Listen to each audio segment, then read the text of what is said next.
जहां जंग का 31वां दिन और 31वें दिन में ट्रंप ने ऑपरेशन 3 शुरू कर दिया है, क्योंकि इस जंग में अब ईरानी चक्रव्यूह में फिदाइन की एंट्री हो गई है और इसके जरिए कहीं ना कहीं इजराइल और अमेरिका को भारी नुकसान पहुंचाने की पूरी प्लानिंग कर चुका है ईरान। नमस्कार, मैं हूं विपिन चौबे और आप देखना शुरू कर चुके हैं 5 बजे का यह बुलेटिन, जिसमें हम लगातार आपको ग्राउंड ऑपरेशन जो चल रहा है उसकी डिटेल्स और क्या कुछ हो रहा है अरब के मुल्कों में वो सब कुछ बताएंगे। लेकिन देखिए, एक बड़ी खबर, पेंटागन की इमरजेंसी मीटिंग से सीधे संकेत मिल रहे हैं। ईरान को घर में घुसकर मारने का ग्राउंड ऑपरेशन का ब्लूप्रिंट तैयार हो चुका है। सुपर कैरियर यूएसएस त्रिपोली मिसाइलों से लैस होकर अरब पहुंच चुका है। अब बस ट्रंप के ग्रीन सिग्नल का इंतजार है। अमेरिका की रणनीति बिल्कुल साफ है कि सबसे पहले खर्ग आइलैंड पर कब्जा किया जाएगा और फिर 10,000 कमांडोज हॉर्मूज को पार करके 5 चरणों में ईरान को तबाह कर देंगे। लेकिन यह अमेरिका के लिए बिल्कुल आसान नहीं होने वाला, जबकि अमेरिका ग्राउंड ऑपरेशन में वियतनाम और अफगानिस्तान में पहले ही विफल हो चुका है। तो सवाल यह कि क्या ईरान अमेरिका के लिए जहन्नुम साबित होने वाला है? अभी तक जिस तरह से ईरान ने करारा जवाब दिया है उससे साफ लग रहा है कि अमेरिका ग्राउंड ऑपरेशन करके यहां पर फंस सकता है। हो सकता है कि युद्ध 1-2 हफ्ते नहीं बल्कि 1-2 महीने चल सकता है। ये डिटेल्स सामने आ रही है, लेकिन इस बीच एक बड़ी खबर, अभी अभी इजराइल के हाइफा में एक बड़ा हमला हुआ है। हाइफा पोर्ट पर हमले का ताजा वीडियो सामने आया है। ईरान का क्लस्टर वॉरहेड से बहुत बड़ा अटैक। ये तस्वीरें आपके सामने, हाइफा पोर्ट पर हमले को अंजाम दिया गया। किस तरह से वार और पलटवार हो रहा है, ये बहुत बड़ी लोकेशन, स्ट्रैटेजिक लोकेशन है। ये एक बड़ा पोर्ट है हाइफा का। हाइफा एक समुद्री इलाका है और वहां पर देखिए किस तरह से उस पोर्ट पर ईरान ने हमला कर दिया है और हमले के बाद धू धू कर जलता है ये पोर्ट। और इस हमले के बाद माना यह जा रहा है कि इजराइल भी जबरदस्त पलटवार करेगा।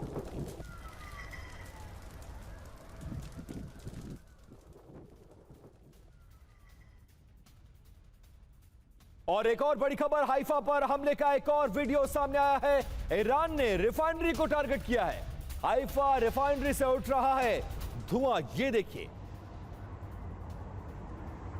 ये तस्वीरें बहुत ज्यादा डराती। युद्ध के 31वें दिन लगातार इजराइल के इंफ्रास्ट्रक्चर पर इसी तरह के हमले किए जा रहे हैं। हाइफा रिफाइनरी पर आज हमला किया गया है और कैसे ये रिफाइनरी जल रही है ये जरा देखिए।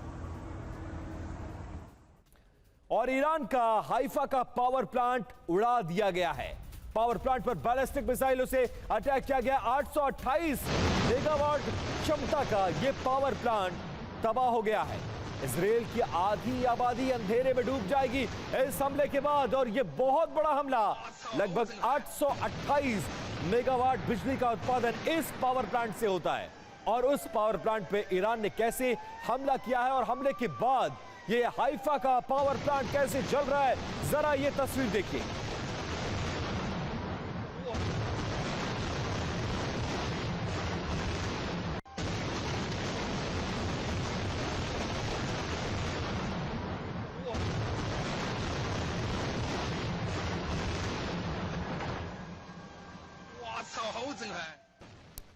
और ईरान और हिजबुल्लाह मिलकर रॉकेट से अटैक कर रहे हैं। भीषण धमाके के बाद हाइफा में यह आग लगी। हाइफा पर रॉकेट से बड़े हमले की तबाही और भीषण धमाके के बाद उठा है कैसा धुएं का गुबार। जरा ये चलती हुई गाड़ी से शूट किए हुए वीडियो को देखिए। यह हाइफा पोर्ट का इलाका, पावर प्लांट यहां पर मौजूद है, बहुत बड़ी स्ट्रैटेजिक लोकेशन। और उस पर ईरान और लेबनान मिलकर हमला कर रहे हैं कई मिसाइलों से। माना यह जा रहा है, दावा यह किया जा रहा है कि बैलिस्टिक मिसाइलों से इन इलाकों में हमला किया गया है। और हाइफा रिफाइनरी पर हमले का नया वीडियो सामने आ गया है। सीसीटीवी फुटेज में देखा है मिसाइल अटैक। रिफाइनरी के टैंक से टकराई मिसाइल और मिसाइल के टकराते ही रिफाइनरी धू धू कर जल गई है। एक तरफ हाइफा का पावर प्लांट और दूसरी तरफ रिफाइनरी, दोनों पर लगातार बैक टू बैक हमले। और इन हमलों से दहल गया है पूरा इजराइल का हाइफा शहर।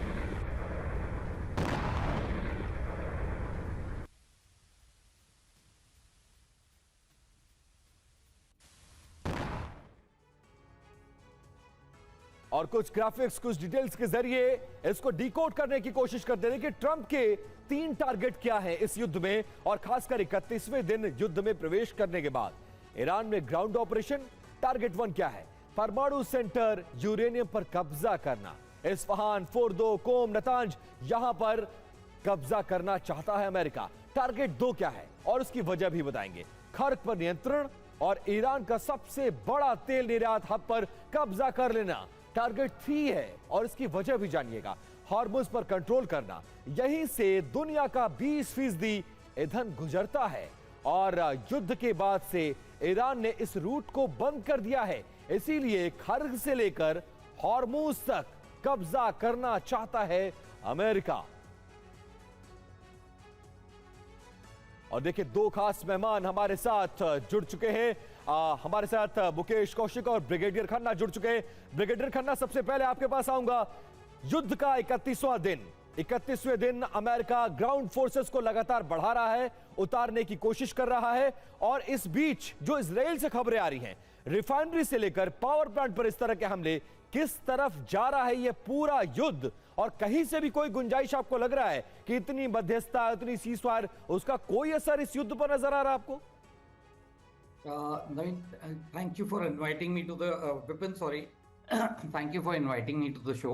Thank you, sir. देखिए, जब ये इस जंग का आगाज हुआ था तो अमेरिका ने सोचा था कि बहुत ज़्यादा टाइम नहीं लगेगा इसको ख़त्म करने में, और जो भी उनके स्टेटेड ऑब्जेक्टिव, जैसे अभी आपने भी बताया था, एक है कि जो भी उनके न्यूक्लियर साइट्स हैं, चाहे नतांज है, फोर्दो है, इस्फहान में है, अरक जो उनकी वाटर फैसिलिटी है, इन सबको तबाह करने की। दूसरा रजीम चेंज, तो पहला तो अभी तक हुआ नहीं है जो कि न्यूक्लियर साइट्स का था, उसको बर्बाद करने का, और जिस तरह से अमेरिका चाहता था उसको ध्वस्त करने के लिए, वो बिल्कुल कहीं पे भी नहीं हुआ है। और दूसरा है रजीम चेंज। रजीम चेंज भी अमेरिका जिस तरह से चाहता था वो भी नहीं हुआ, क्योंकि वो कोशिश कर रहा था कि ईरानियन लोगों को बरगला के उनको रजीम के खिलाफ खड़ा करते, और आयतुल्लाह के ऊपर, आयतुल्लाह अल खमेनी जो मारे हैं, उनके ऊपर इतना प्रेशर आ जाए कि वो खुद ही गद्दी छोड़ के जो है चले जाए। तीसरा है ये जो स्ट्रेट ऑफ हॉर्मुज है, इसके ऊपर अपना और कोई जरिया नहीं था अमेरिका के पास कि किसी भी तरह उसके ऊपर अपनी साख बना पाए। तो ये एक तरीका था मिडल ईस्ट में घुस के, स्ट्रेट ऑफ हॉर्मुज उसको पता था कि ईरान उसको बंद करने की कोशिश करेगा, और इसमें अमेरिका की फिर डायरेक्ट इन्वॉल्वमेंट हो जाएगी। ये 3 चीजें थी, तो तीनों में से कुछ भी नहीं हुआ है। अब आज अभी तक जो हुआ है वो स्टैंड ऑफ अटैक्स हुए, मतलब चाहे इजराइल हो चाहे अमेरिका हो, इन्होंने दूर से मिसाइल्स छोड़े हैं, ड्रोन्स छोड़े हैं, फाइटर एयरक्राफ्ट के थ्रू फायर करवाया है, जो नेवल शिप्स हैं इनकी स्ट्रेट ऑफ हॉर्मुज के और उसके आसपास जो क्रूज मिसाइल हैं उससे अटैक किया। तो अभी तक कुछ देखिए, ग्राउंड पे क्षति तो बहुत हुई है, ईरान में क्षति बहुत हुई है, पर आया अचीव क्या है? अचीव क्या है सर? सबसे बड़ा सवाल ये है, युद्ध 31 दिन चल चुका है, पूरी दुनिया में इसका असर पड़ रहा है, अचीव क्या किया अमेरिका ने? सबसे बड़ा सवाल है। मुकेश कौशिक सर, आपके पास आ रहा हूं। बीइंग अ फॉरेन एक्सपर्ट, आप क्या समझते हैं? पूरी दुनिया में कियोस क्रिएट हो गया है, ऊर्जा का संकट पैदा हो रहा है, यूरोप से लेकर एशिया से लेकर हर जगह हाहाकार बचा हुआ है, युद्ध रुकने का नाम नहीं ले रहा है, युद्ध आगे बढ़ता जा रहा है। इंपैक्ट क्या क्या हो रहा है, और आपको क्या लग रहा है अमेरिका हासिल क्या कर लेगा? क्या इतना आसान था? सब कुछ पीनट्स की तरह रखा था, आप जाएंगे और उठा लेंगे और अचीव कर लेंगे, तब जबकि इससे पहले अफगानिस्तान में आपने मुंह की खाई है। इसके अलावा और भी ऐसे उदाहरण हैं अमेरिका के सामने कि आगे बढ़कर चले तो थे लेकिन हाथ कुछ नहीं लगा, और वही सब कुछ होता हुआ ईरान में मुझे नजर आ रहा है।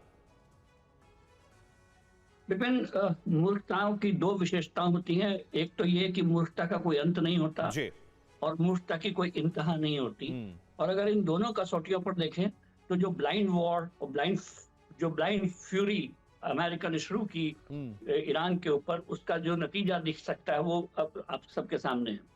भी अगर ये कोई फिल्म का शीर्षक होता कि 50,000 अमेरिकी सैनिक वर्सेस ईरान के जानिसार, तो मैं इसको लगता कि इस स्क्रिप्ट को समझा जा सकता था, लेकिन एक असली युद्ध है ये।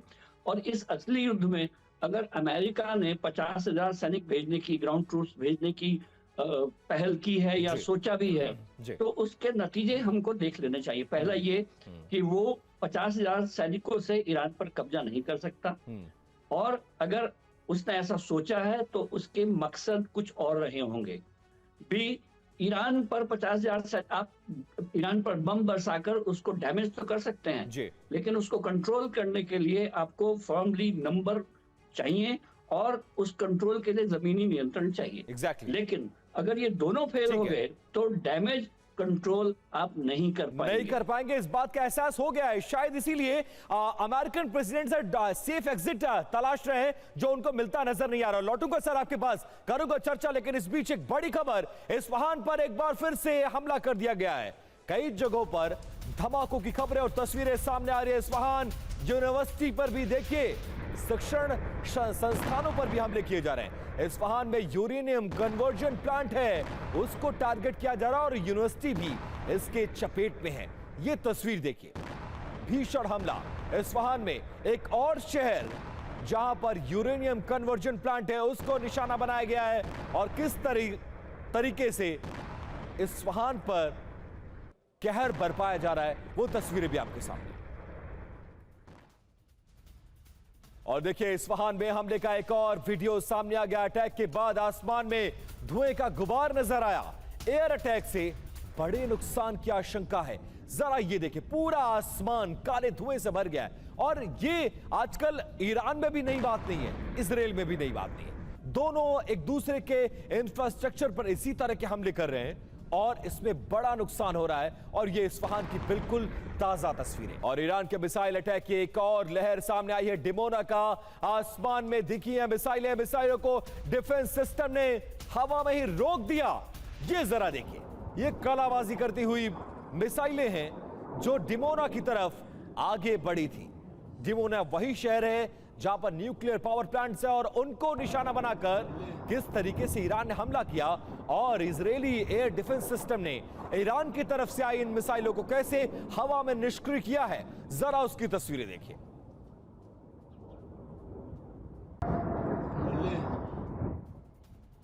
और हाइफा में पेट्रोकेमिकल प्लांट पर अटैक बोला गया है।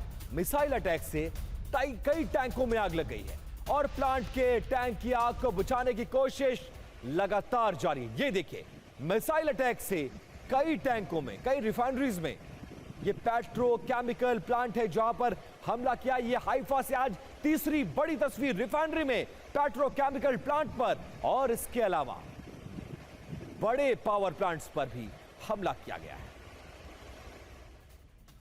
और खबर यह है कि सुर जिले के अल सबाबिया में अटैक कर दिया गया है। स्कूल को निशाना बनाकर ड्रोन से हमला किया गया है। ये देखिए, ये हमले के बाद की तस्वीरें हैं। किस तरह से बचाव कर्मी यहां पर पहुंचे हैं। जिस बिल्डिंग पर ड्रोन से अटैक किया गया, ये स्कूल की बिल्डिंग बताई जा रही है।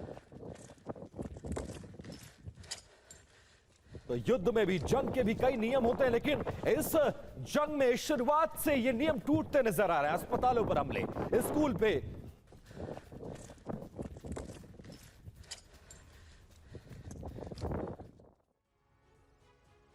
और देखिए, डिटेल्स ये है कि ईरान में ग्राउंड ऑपरेशन होगा क्या और यूएस के सामने अगर ऐसा हुआ तो चुनौतियां क्या होंगी, जरा वो जान लीजिए। फिर अपने मेहमानों को रुख करेंगे और इसको डिकोड करने की कोशिश करेंगे। देखिए, सबसे पहली चुनौती, पहाड़ों का किला चारों तरफ है।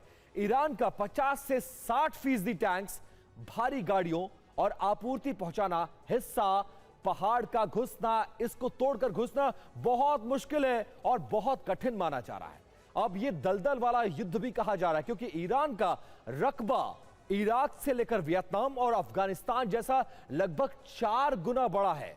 लंबा युद्ध यहां पर झेलना पड़ सकता है, इसलिए बहुत सोच समझकर फैसला करना होगा। तीसरी बड़ी चुनौती, ड्रोन और छोटी नावों का खतरा। ईरान के पास हजारों की संख्या में छोटी नाव हैं और अमेरिका के बड़े जहाजों के नाव और साथ साथ कामिकाज़ी ड्रोन है जो उसके लिए सिरदर्द बन सकता है। अब आप देखिए, जो अगली डिटेल्स है, एक नहीं 4 मोर्चे। ईरान के प्रॉक्सी का भी सामना करना होगा। एक की जगह 4 मोर्चों पर लड़ना होगा अमेरिका को। ये एक टफ सिचुएशन समझ में आ रही है वहां पर और इसीलिए कहा जा रहा है कि ट्रूप्स को उतारा तो जा रहा है, लेकिन बहुत मुश्किल है कि इसका फैसला अमेरिका ले सके।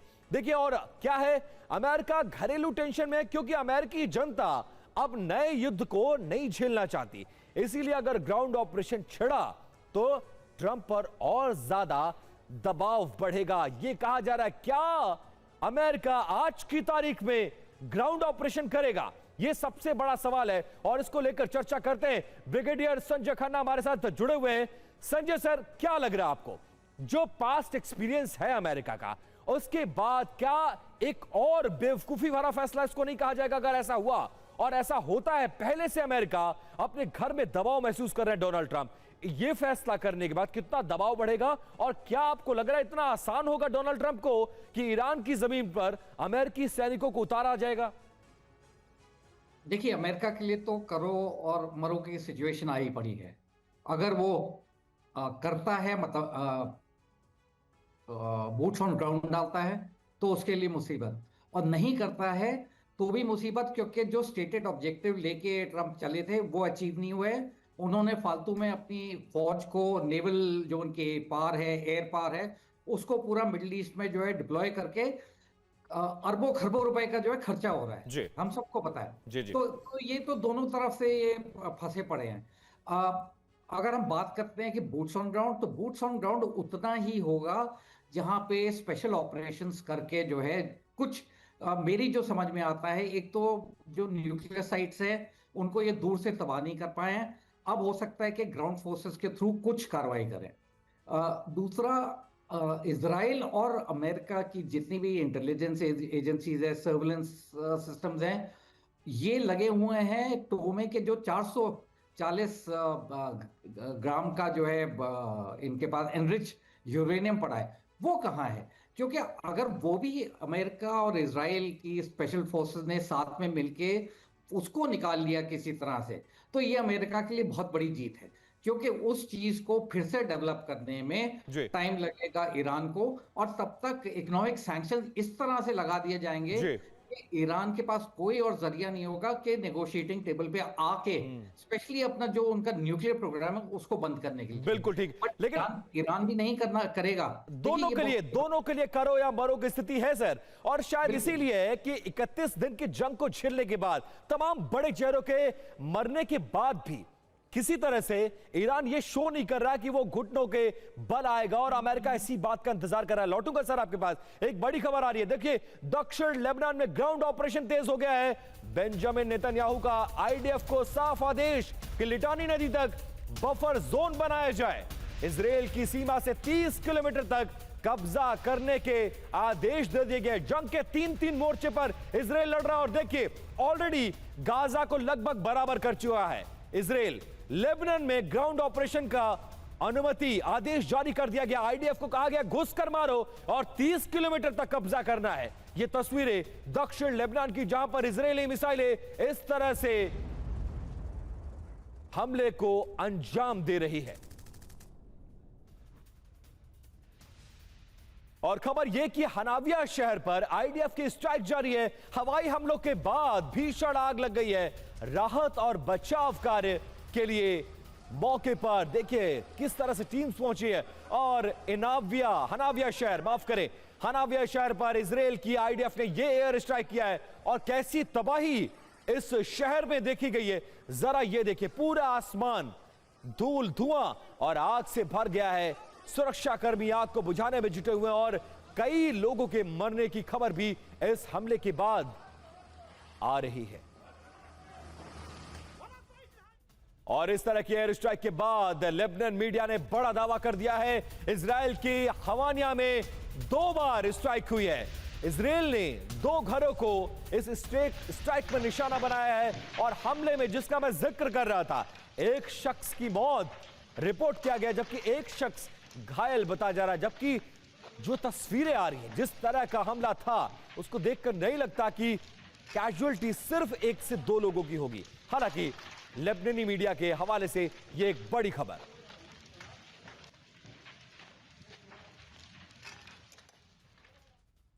और बेरूत के रहाब इलाके में एयर स्ट्राइक किया गया है। इजरायली स्ट्राइक से भारी तबाही मची है सुदानी सेंटर के पास। धुएं का गुबार, ये तस्वीरें भी आपको दिखाएंगी। ये देखिए, ये इजराइल की स्ट्राइक हुई है, दिन में अंधेरा छा गया और इसके बाद कैसी अफरा तफरी, लोग कैसे भागते दौड़ते नजर आ रहे हैं वो जरा देखिए। एक बार फिर से अपने मेहमानों का रुख करता हूं इन्हीं तस्वीरों के साथ। ये हो क्या रहा है? एक साथ जंग के तीन तीन मोर्चे पर युद्ध लड़ रहा है इजराइल। मुकेश सर, कैसे देखा जाए इन तीन तस्वीरों को? लगातार कितना ताकतवर 1 करोड़ की आबादी वाला मुल्क है। एक तरफ लेबनान से वो लड़ रहा है, गाजा में ऑलरेडी वो युद्ध में घिरा हुआ है, अमेरिका के कहने पर ईरान में, और 31 दिन से युद्ध को झेल रहा है। ऐसा नहीं है कि सिर्फ लेबनान में हमले हो रहे हैं, ईरान में हमले हो रहे हैं, हमले इजराइल भी तो झेल रहा है। ऐसे में होगा क्या? कितने दिन तक इजराइल सक्षम है इस युद्ध को लड़ने में, और कब तक अमेरिका उसका साथ देगा? यह सबसे बड़ा सवाल है। मुझे लगता है जो ईरान के साथ लड़ाई छिड़ी हुई है वो ईरान की लड़ाई इसराइल से है। अमेरिका और डोनाल्ड ट्रंप उसमें फंस गए आकर। इसराइल चाहते था कि ईरान को, जो एकमात्र ऐसा देश है जो अमेरिका के साथ नहीं खड़ा था, उसको किसी तरह से तबाह किया जाए। उसकी जितनी भी प्रॉक्सी हैं, चाहे वो हिजबुल्लाह हो या हमास हो या फिर हिजबुल्लाह, हमास या उसके साथ जो हुती विद्रोहियां हैं, उन सबको एक साथ ठिकाने लगाया जाए। और उसमें अमेरिका और डोनाल्ड ट्रंप चूंकि डेस्परेट थे, वो यूक्रेन वॉर नहीं रुकवा पा रहे थे और कई जगह फेल हो चुके थे, तो उन्होंने सोचा कि इस युद्ध में कूद कर वो उसको जब चाहेंगे रोक देंगे और शांति के मसीहा बन जाएंगे, लेकिन ऐसा हुआ नहीं है। अब अगर आप बारीकी से ग्राउंड फोर्सेस को उतारने की बात सोचें तो एक ग्राउंड फोर्सेस मुझे नहीं लगता कि ईरान के खिलाफ है या इजराइल को बचाने के लिए है। ये अमेरिका के चुनाव को प्रभावित करने के लिए ही है, क्योंकि डोनाल्ड ट्रंप की लोकप्रियता वहां पर बहुत नीचे आ गई है, उसको बचाना बहुत आवश्यक हो गया है। ऐसे में अगर 50,000 सैनिकों का कोई ऑपरेशन है तो वो कोई रिजीम चेंज के लिए नहीं है, वो ईरान पर कब्जे के लिए नहीं है, वो एक फेस सेविंग कुछ ढूंढ रहे हैं कि जो 400 किलो यूरेनियम ईरान ने बचा के रखा हुआ है उस पर हमने कब्जा कर लेंगे, या उसके बैलिस्टिक मिसाइल का जो जखीरा है उसको किसी तरह से रिट्रीव कर लेंगे। लेकिन अगर ईरान की GRIC और उसकी बासिस फोर्स और उसके और दूसरे मिलिशिया अगर सामने आए और डटकर मुकाबला हुआ और पलटवार तकड़ा हो गया, तो पूरी दुनिया में एक इकोनॉमी जो उथल पुथल की सुनामी हमको और वो इम्पैक्ट सर दिखना शुरू हो चुका है, वो इम्पैक्ट दिखना शुरू हो चुका है और पूरी दुनिया में असर। आप देखिए ऊर्जा का संकट खड़ा हो गया है, लेकिन कुछ डिटेल्स जरा आ रही हैं, वो आपको बताने की कोशिश करते हैं। देखिए तटीय ठिकानों का अमेरिका सफाया करने में जुटा हुआ है। इसके पहले चरण जो है वो शुरू हो चुका है। लक्ष्य क्या है? कोस्टल लाइन पर सैन्य ठिकानों को उड़ाना, जो बात कही जा रही है। ऐसा हो सकता है ट्रंप का जो ग्राउंड ऑपरेशन शुरू होने वाला है उसको लेकर 5 चरणों में यह ऐसा अंदाजा लगाया जा रहा है कि ग्राउंड ऑपरेशन को किया जा सकता है, जिसके लिए सबसे पहले USS त्रिपोली मध्य पूर्व पहुंच गया है।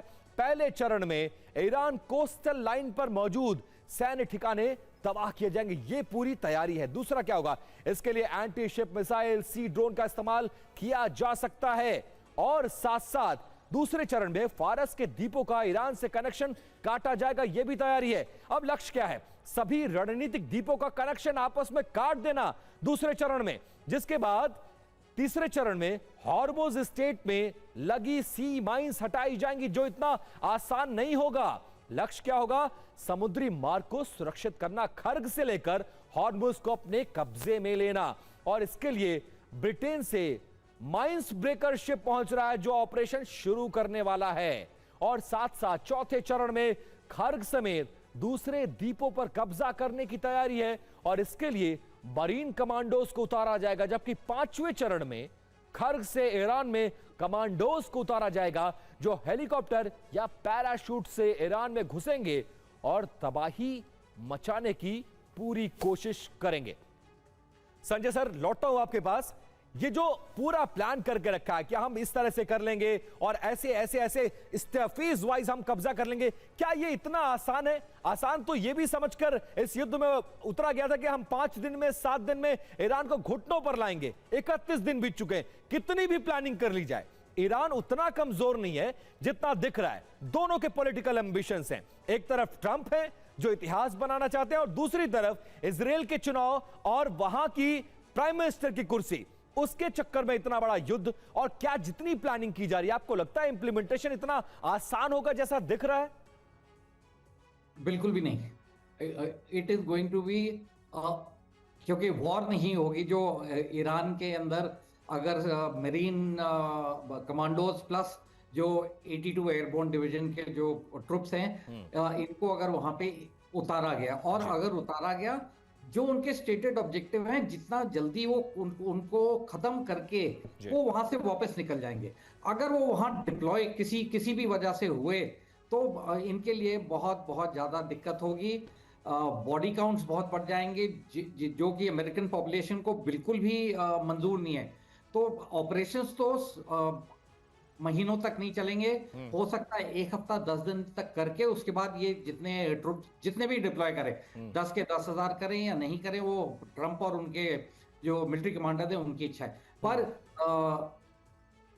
अमेरिका के लिए बिल्कुल भी आसान नहीं होने वाला है, क्योंकि जो जगहें हैं जो लिस्टेड हैं, हम सबको पता है, खर्ग आइलैंड है, बंदर अब्बास हो गया, न्यूक्लियर साइट्स हो गई, जो इनके एनर्जी इंफ्रास्ट्रक्चर है, वो सभी टारगेट में रहेंगे। और रीडिप्लॉयमेंट आईआरजीसी ने कर दी। सिर्फ मैं 1-2 चीजें, थोड़ा मुझे टाइम दे दीजिएगा। एक तो keep it short sir, keep it short. हाँ, ट्रंप साहब ने 3,000, 5,000 और 10,000 ट्रुप्स कर दिए हैं। उन्होंने क्यों किया है? वो आईआरजीसी को एक गेसिंग गेम में डाल दिया उन्होंने। ये 10,000 क्यों ला रहे हैं, किस जगह पे कितने उनके जो है फौजी उतार, सब पैराशूट से ही उतरेंगे, ग्राउंड से कोई इन्वेजन नहीं होगा, इनको कहां पे रखा जाएगा? अब उसके चलते आईआरजीसी अपने जो उसके एयर डिफेंस रिसोर्सेज है या उसकी फौज है, उसको मूवमेंट करनी लेकिन ये सर इंफॉर्मेशन वॉरफेयर का एक हिस्सा भी तो हो सकता है, जिसको अमेरिका इस तरह से फ्लोट कर रहा है। ऐसा थोड़ी ना कि जो कह रहा है वो कर ही लेंगे। और कई बार हर 24 घंटे में डोनाल्ड ट्रंप अपनी बात से पलटते हैं, ये दुनिया ने देखा है। और इतना आसान भी नहीं होगा, किसी के देश में जाकर इस तरह से ऑपरेशन कर लेंगे और आप वापस चले आएंगे। माना तो यही जा रहा है ना कि जो लोग उतरेंगे, क्या वो बचकर आएंगे? इतना आसान लगता है आपको? नहीं, बिल्कुल भी नहीं। देखिए, क्षति तो होगी, जानो माल की, अमेरिका की बहुत बहुत ज्यादा क्षति है, क्योंकि वो जा रहे हैं जहां पे आईआरजीसी और बाकी जो भी इनके ट्रुप्स हैं और ऑर्गेनाइजेशंस हैं, वो ऑलरेडी डिफेंसिव पोस्चर। बिल्कुल सर, और पूरी दुनिया इस बात को समझ रही है। डोनाल्ड ट्रंप को छोड़कर लौटूंगा सर आपके पास। एक बड़ी खबर आ रही है। खबर यह है कि कुवैत के वाटर ट्रीटमेंट प्लांट पर भीषण अटैक कर दिया गया है। कुवैत के पावर प्लांट्स को भी नुकसान में, बहुत बड़ा नुकसान हुआ है। इस हमले में नुकसान की आशंका है। हमले में एक भारतीय कर्मचारी की मौत का दावा किया जा रहा है। प्लांट पर हमले से कुवैत में पीने के पानी का संकट खड़ा हो गया है। ईरान ने इस हमले के लिए इजराइल पर आरोप लगाया है कि कुवैत में जो हमला हुआ है, वो चाहे पावर प्लांट हो या फिर वाटर प्लांट हो, दोनों हमले इजराइल ने किया है। और बेरूत के घोबेरी इलाके में एयर स्ट्राइक की गई है। रिहायशी इमारत को निशाना बनाया गया। रिहायशी इमारत इस हमले में मलबे में तब्दील हो गई है। ये तस्वीर देखिए, ये बेरूत का एक इलाका है। ये रिहायशी बिल्डिंग और मिसाइल आके इसकी 4थी मंजिल पर आकर टकराता है। ऊपर से इस इमारत को बहुत ज्यादा नुकसान नहीं, लेकिन 3रे और 4थे मंजिल पर जहां मिसाइल टकराया है, वहां पर भारी नुकसान। और दावा यह किया जा रहा है कि बहुत बड़ी कैजुअलिटी भी इसमें हो सकती है। और इराक के बगदाद में यूएस बेस पर अटैक कर दिया गया। विक्टोरिया बेस से धुआं उठता नजर आया। ईरान ने ड्रोन से बेस पर हमला किया है।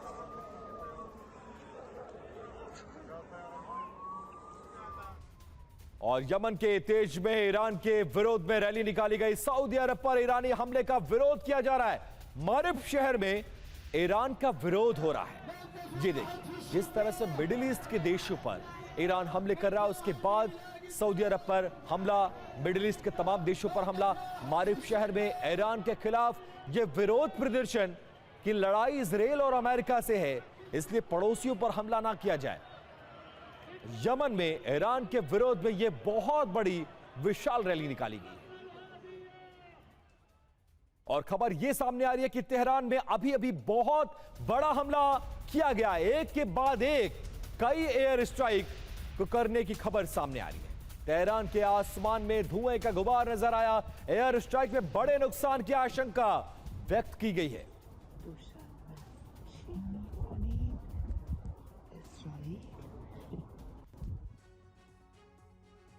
और ईरान ने यह फैसला कर लिया है कि उसने फिदाइन को इस जंग में उतारेगा बहुत जल्द। आईआरजीसी का जो ग्राउंड फोर्सेस है वहां पर 1.5 लाख से ज्यादा सैनिक हैं इस ग्राउंड फोर्सेस में।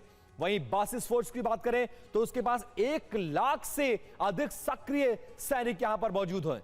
आर्टेश की अगर बात करें तो 3.5 लाख से ज्यादा ग्राउंड ट्रूप्स उसके पास मौजूद है। इसके अलावा कुछ फोर्सेस जिसमें विदेशी मिलिशिया नेटवर्क शामिल है, वो भी उनकी संख्या अच्छी खासी है। समुद्री और मिसाइल बल ये उसकी ताकत है। हजारों छोटी स्पीड बोट्स उसके पास हैं। ये ऑपरेशन शुरू हुआ तो अमेरिका को जवाब देने के लिए ये तमाम तैयारियां भी हैं। अब देखिए बैलिस्टिक मिसाइलें भी उसके पास बहुत ज्यादा है। तो जितनी तैयारी अमेरिका कर ले, लेकिन ईरान की जमीन पर क्या वो ग्राउंड फोर्सेस को उतारकर यह युद्ध लड़ पाएगा? कौशिक सर, कैसे देखा जाए युद्ध का 31वां दिन, अमेरिका का यह पूरी तैयारी, यह पूरा ऑपरेशन, ये इंफॉर्मेशन वॉरफेयर के तहत ये खबर फ्लोट की गई है, या आपको लगता है कि इतनी बड़ी बेवकूफी क्या अमेरिका कर पाएगा? और अगर ऐसा करता है तो ये सुसाइडल नजर आ रहा है। ईरान की जमीन, आप वेनेजुला समझ रहे हैं उसको, आप ईरान की जमीन पर 10,000 नहीं 1 लाख भी फोर्सेस उतारेंगे तो उसमें से बचकर कितने आएंगे, ये सबसे बड़ा सवाल है।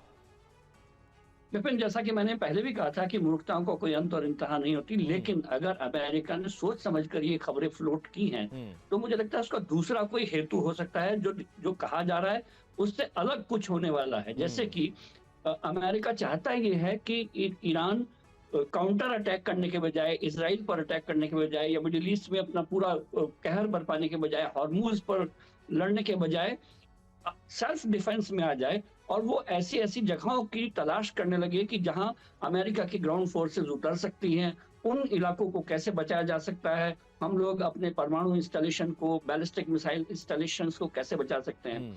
आपने जिन चारों फोर्सेस का जिक्र किया, जो कुड्स हो, आर्टिश हो, GREC हो या बासिज हो, ये फिदाइन लोग नहीं है, ये तो गुरिल्ला वॉरफेयर में माहिर लोग हैं। अगर अमेरिका ने अपनी फोर्सेस ईरान में उतारने की बेवकूफी की तो ईरान की, तेहरान की गली गली एक रण क्षेत्र बन जाएगी और ये लोग बचकर नहीं जा पाएंगे, इसमें कोई दो राय नहीं है। इसलिए मुझे नहीं लगता कि ये अमेरिका करने जा रहा है। जो कुछ कहा जा रहा है उससे कुछ अलग होने जा रहा है, कुछ अलग हो सकता है। इस बात का अंदाजा पूरी दुनिया लगा रही है। आखिरकार अमेरिका क्या करेगा और क्या अमेरिका वही करेगा जो कह रहा है? लौटता हूं सर आपके पास। इस बीच बड़ी खबर, मिस्र के राष्ट्रपति अब्देल फतेह अल सीसी का एक बड़ा बयान सामने आया है। ईरान युद्ध को सिर्फ ट्रंप ही रोक सकते हैं, अल सीसी ये कहते हुए नजर आ रहे हैं। शुरू भी तो ट्रंप ने किया था। अब एक और बड़ी खबर, अमेरिकी राष्ट्रपति ट्रंप का बड़ा बयान इस बीच सामने आया है। ईरान के साथ युद्ध में हम बहुत ज्यादा आगे हैं, हमारे लिए हर विकल्प खुले हुए, ट्रंप ये कहते नजर आ रहे हैं। तय समय से हम काफी आगे हैं, हम कभी भी इस जंग को खत्म कर सकते हैं। और दक्षिण लेबनान में हिजबुल्लाह का अटैक देखने को मिला है। लेबनान में मौजूद IDF जवानों को टारगेट करके अटैक किया गया है। एक के बाद एक कई रॉकेट से हमला किया है इजराइल ने। रॉकेट अटैक को हालांकि नाकाम कर दिया है, लेकिन लेबनान की जमीन पर जो इजराइल की फोर्सेस मौजूद हैं उनको कैसे जवाब दिया जा रहा है, जरा ये देखिए। दाइये में अभी अभी इजराइल ने अटैक कर दिया। स्ट्राइक में टारगेट पर हिजबुल्लाह का कमांडर था। रिहायशी इमारत पर हमला करके कमांडर को मारने की कोशिश। इस हमले में एक रिहायशी बिल्डिंग को बड़ा नुकसान पहुंचा है।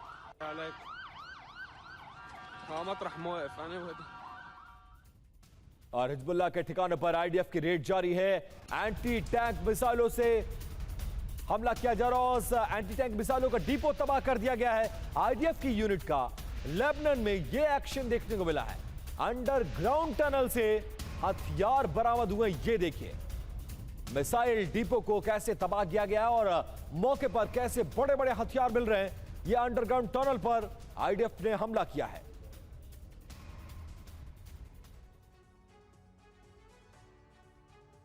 और अमेरिका के खिलाफ ईरान का जानिसार दस्ता क्या है, जरा समझिए। जानिसार का मतलब और मकसद यह है कि वो अपनी जान निछावर करने वाले लड़ाके मारे जाते हैं, अपने देश के लिए कुछ भी कर गुजरने को तैयार हैं। IRGC की जमीन से जुड़ी सबसे अहम और भरोसेमंद यूनिट इसको माना जाता है कि अमेरिकी सैनिक अगर जमीन पर कदम भी रखे तो यही जवाब देंगे। इनका अहम काम आंतरिक सुरक्षा विद्रोह पर नियंत्रण और खास सैन्य अभियान को चलाने में ये पूरी तरह से दक्ष होते हैं। थल, वायु, समुद्र से चुने हुए सर्वश्रेष्ठ जवानों से मिलकर इस दस्ते को बनाया गया है जो ऐसी इमरजेंसी सिचुएशन में काम आएंगे।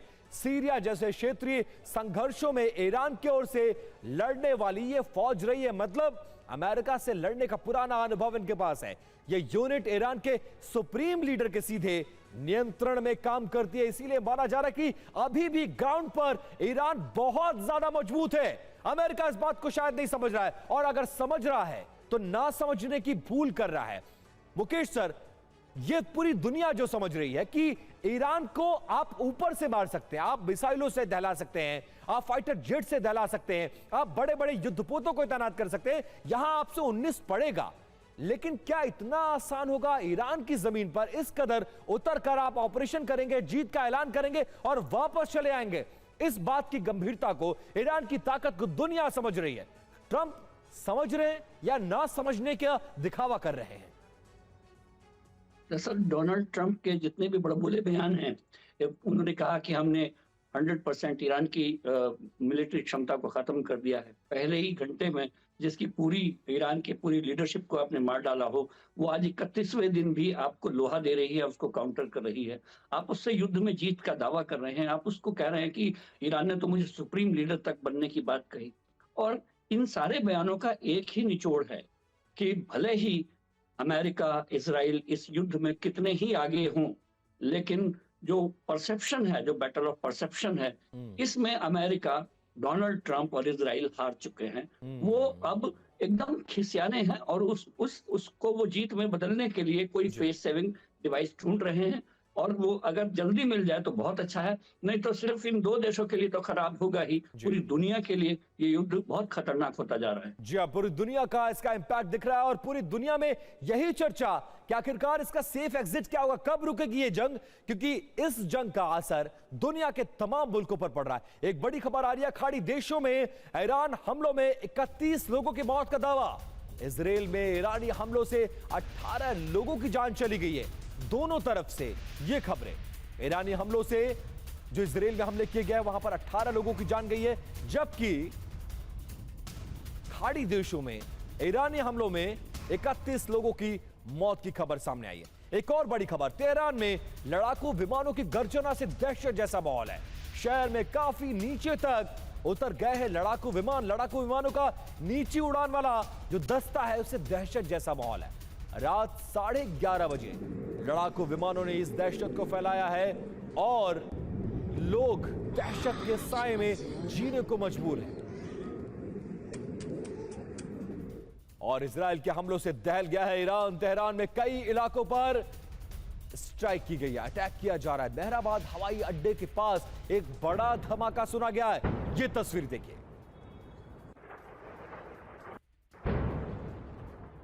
ये तेहरान का मेहराबाद एयरपोर्ट है जहां पर एक बड़ा धमाका हुआ है। ये एयरपोर्ट ऑपरेशनल भी नहीं है। लगातार इस एयरपोर्ट को इजराइल निशाना बना रहा है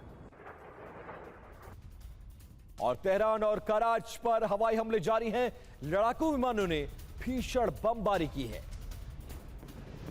ईरान के एनर्जी प्लांट को टारगेट किया गया है।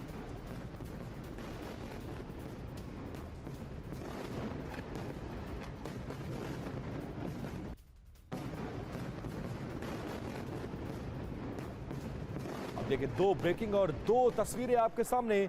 लड़ाकू विमानों ने भीषण बमबारी की है और किस कदर ईरान के एनर्जी प्लांट को इस हमले में टारगेट किया गया है। ये एक ही हमले की 2 तस्वीर, 2 एंगल से जरा देखिए किस तरह ये बम आकर गिरता है और उसके बाद कैसे इजराइल के इस हमलों में भारी तबाही तेहरान में देखी गई है। और ईरान के तबरीज में विध्वंसक हमले किए जा रहे हैं। पेट्रोकेमिकल संयंत्र पर हमले से भारी तबाही देखी गई है। हमले के बाद संयंत्र में लगी है भीषण आग। ये तस्वीर आपके सामने।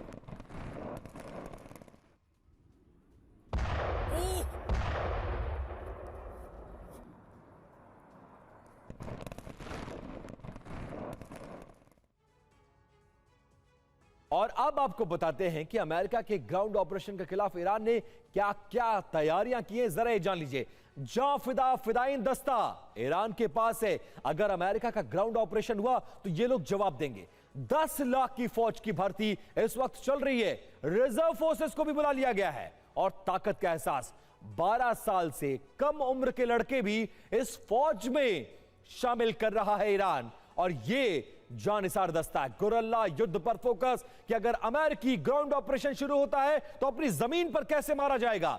मिसाइल और ड्रोन का नेटवर्क तैयार किया जा रहा है अमेरिका को जवाब देने के लिए, और साथ साथ बेहद घातक रिजवान ड्रोन भी ईरान के पास मौजूद है जिससे अमेरिका को जवाब दिया जाएगा। साथ साथ साइबर इलेक्ट्रॉनिक वॉरफेयर भी कहीं ना कहीं इसमें एक बड़ा रोल निभा सकते हैं, जिसको लेकर ईरान ने पूरी तैयारी कर रखी है। इस बीच एक बड़ी खबर, ईरान अमेरिका जंग पर स्पेन का यह बड़ा फैसला, फाइटर जेट के लिए एयर स्पेस को बंद किया जाएगा। रिफ्यूलिंग के लिए भी उनका एयर स्पेस बंद रहेगा। स्पेनिश पीएम सांचेज ने इस फैसले की पुष्टि की है।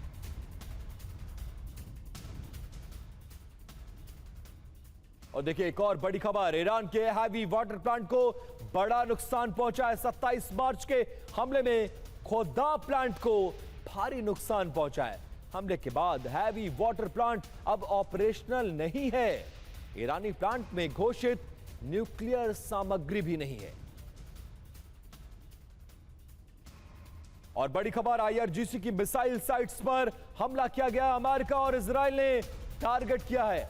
हवाई हमलों में ईरान को बड़ा नुकसान पहुंचा है। और ये देखिए कैसे टारगेट करके हमला करता है अमेरिका और इजराइल, उसका जीता जागता सबूत ये वीडियो।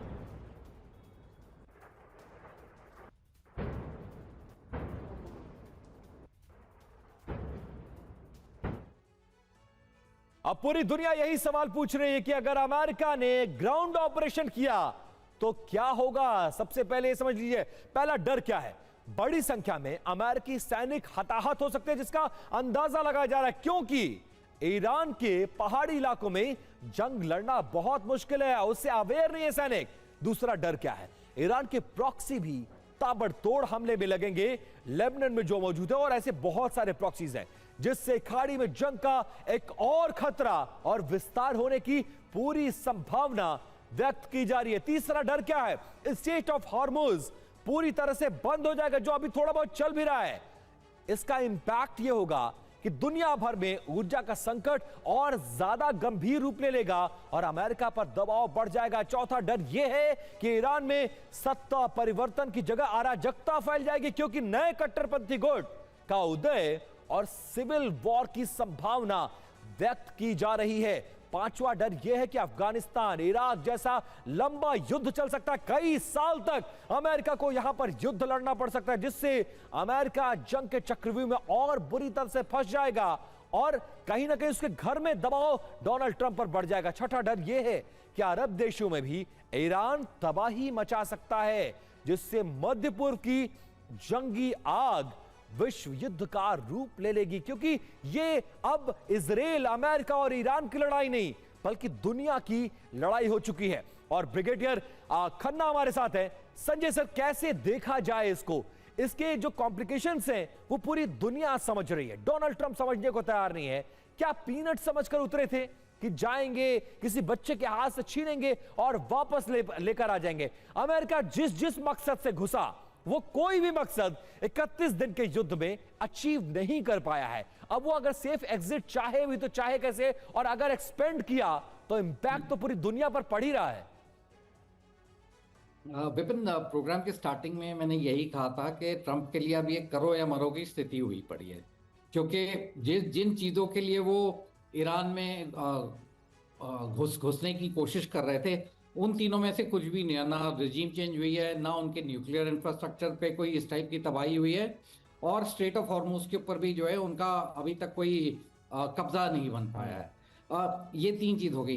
मैं ये बताना चाहूँगा कि ये एक ऐसी स्टेज आ गई है जहाँ पे फिदाइंस इसलिए इस्तेमाल किए जा रहे हैं। देखिए फिदाइन होते कौन है, फिदाइन बहुत ज़्यादा रेडिकलाइज इस्लामिक बच्चे होते हैं, यूथ होते हैं, जिनको किसी भी तरह से अपनी ज़िंदगी की परवाह नहीं है।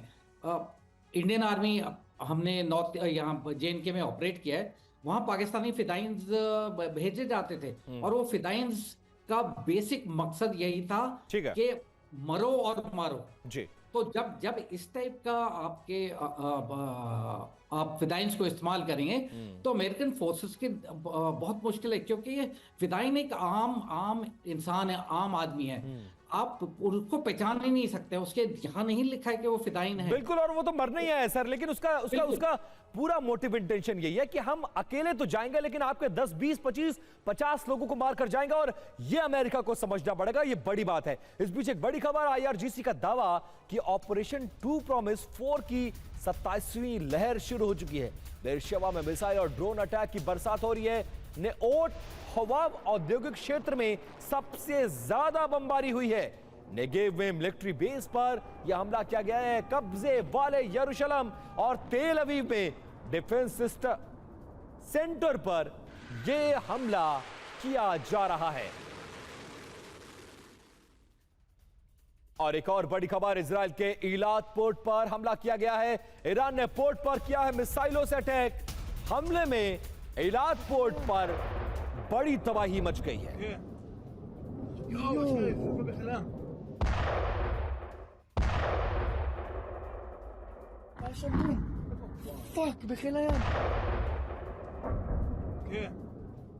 और खबर यह कि ईरानी सेना ने एक और MQ-9 ड्रोन को मार गिराया है। महीने भर में 138 MQ-9 ड्रोन को मार गिराया। हर दिन में करीब 4 MQ-9 ड्रोन्स को मार गिराने का ईरान दावा कर रहा है, और ये इजराइल और अमेरिका दोनों के लिए एक बड़ा सेटबैक।